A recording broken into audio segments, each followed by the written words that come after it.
this topic, we'll look at some of the standard Maclaurin's expansions for various functions.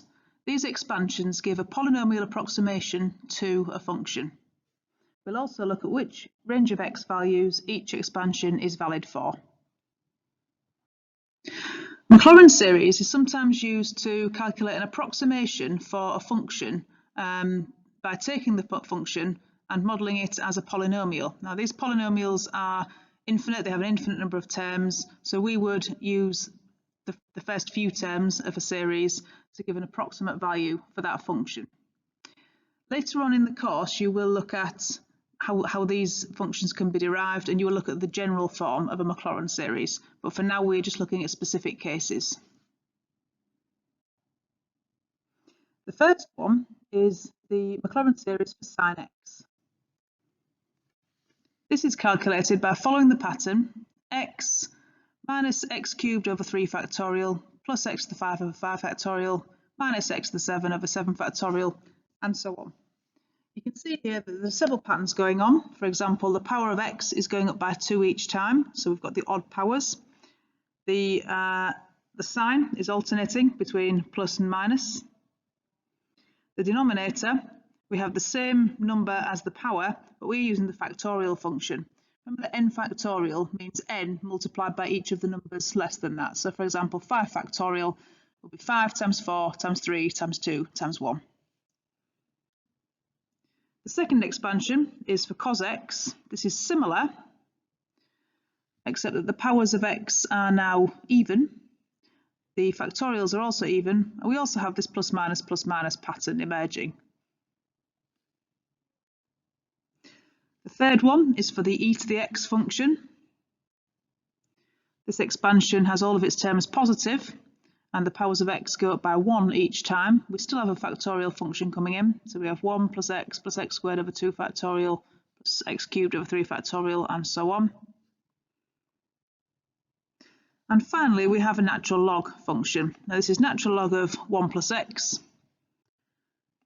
This series, again, we have a plus minus pattern going on. Note that there are no factorials on the denominator for this one. It's just 2, 3, 4, and so on. And the powers are going up by 1 each time. The first 3 series are valid for all values of x. So, for example, you could find sine and then whichever value of x you wanted to put in. That would be valid if you substituted it into the right-hand side for however many terms you were generating. Note that the trig identities here, we are assuming that they are defined in radians rather than degrees. The last one is only defined for x values greater than -1 and less than or equal to 1. The reason it's not greater than or equal to -1 is that if we were to substitute -1 into the left-hand side, we will get natural log of 0, which is undefined. If you were to put in a value of x outside of this range, you would not get an accurate value.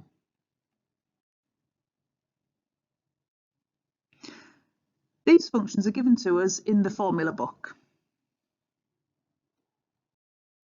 Another Maclaurin series that you're given in the formula book is here. It's the expansion of 1 plus x to the power n. This is an alternative version of the binomial expansion, which you've already seen in A-level maths. This will be revisited in second year of A-level maths. And the reason that this is more useful in some cases than the other binomial formula is because n here can take any value, positive or negative, and whether or not it's an integer. Whereas the binomial expansion we've seen up to this point, n has needed to be a positive integer in order to work. This expansion only works for values of x in the range x is between -1 and 1.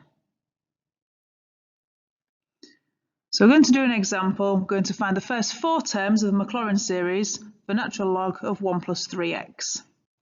We also want to know which values of x this series will be valid for. So we're going to use the formula that we already have for natural log 1 plus x. This is defined here, 1 minus x squared over 2 plus x cubed over 3 minus x squared over 4. We've put plus ... because this series continues forever. However, we only need the first 4 terms. Now comparing this to natural log 1 plus 3x, we can see that we need to replace each of the x's with 3x. So if we replace each of the x's with 3x, being careful to put 3x inside the brackets so that the powers apply to the 3 as well as the x, this gives us this expansion here. Now we know that the original series is valid for x values between -1 and 1. Because we've replaced x with 3x, we now know that 3x will be between -1 and 1 for the valid values. So if we divide everything by 3, this expansion is valid for x's between -1/3 and +1/3. Now pause the slide and write down the first 4 terms of each of these series and which values of x they are valid for. So the first one, we're going to use the expansion for sine x. We're going to replace each of the x's with 3x squared. You'll need to check to make sure that you get the same expansion as here. This is valid for all values of x because the sine x expansion is valid for all x. The second one, we're going to use the expansion for e to the x, but replace each of the x's with x over 3. Again, check that you get the same answer as here. This is also valid for all values of x because the original expansion is valid for all x. For the third one, we're going to use the expansion of 1 plus x to the power n. We're going to replace all of the x's with 5x and all of the n's with -3.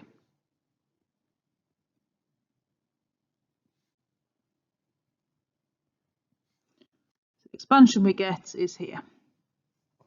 So because in the original expansion it's the x term is between -1 and 1, this will be valid for all values of 5x between -1 and 1. This means x has to be between -1/5 and 1/5. We're now going to find the expansion of the product sine 3x multiplied by ln 1 minus 2x up to the x to the 4 term. We're also going to find the range of values for x for which this series is valid. So we're going to start by taking the expansion for sine x, but replacing each of the x's with 3x. This is the expansion here. We're only going to go as far as the x cubed term. That's because the next term will be x to the 5, and that will be too high. This is valid for all values of x. We're now going to consider the ln 1 minus 2x. So we're going to take ln of 1 plus x and replace each of the x's with -2x. This gives us this expansion here. Now for the range of validity, for ln 1 plus x, this will be valid for x is greater but not equal to -1 and less than or equal to 1.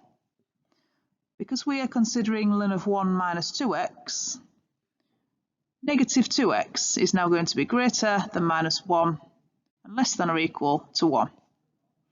We're now going to divide everything by -2. So we get a half here, negative a half here, and because we've divided by negative, the signs are going to reverse. This leads us to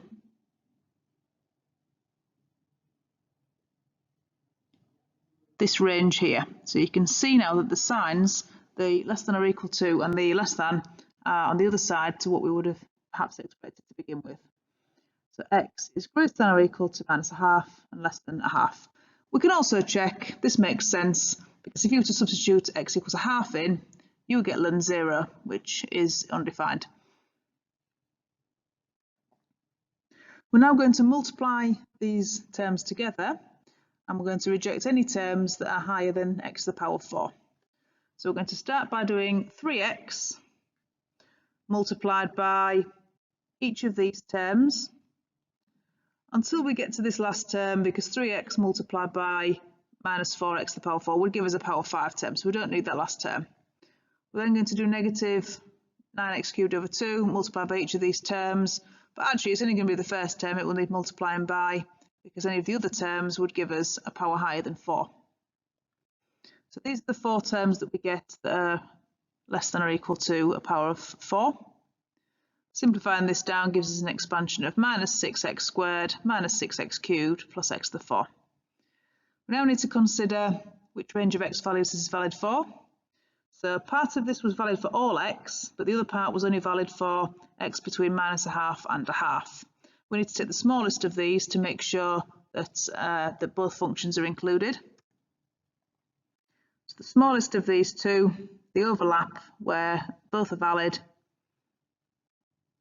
is x is between minus a half and a half.